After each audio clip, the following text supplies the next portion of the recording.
এখনকার দিনের বাচ্চাদের কিছু জিজ্ঞাসা করলে যেমন ভাবে উত্তর দেয়। তোমার নাম কি মানা? আমার নাম সুপর্ণা ঘোষ, আমার বাবার নাম সমীর ঘোষ, আমার মায়ের নাম সুচিত্রা ঘোষ। আমি স্কুলে পড়ি গুডুল প্রাথমিক বিদ্যালয়ে। আমার মামার বাড়ি বর্ধমানে। আমি ড্রয়িং, নাচের ক্লাস, গানের ক্লাস, আঁকা, আবৃত্তি সব শিখি।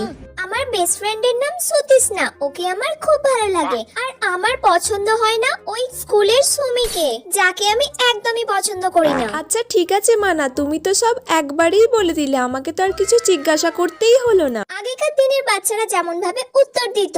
কি মানা, তোমার নামটা কি বলো? কি রে, কাকিমা তোর নামটা জিজ্ঞাসা করছে, তুই তোর নামটা বলতে পারছিস না? বল কাকিমাকে নামটা। এ বাবা, একটা মেয়ের নাম জানে না।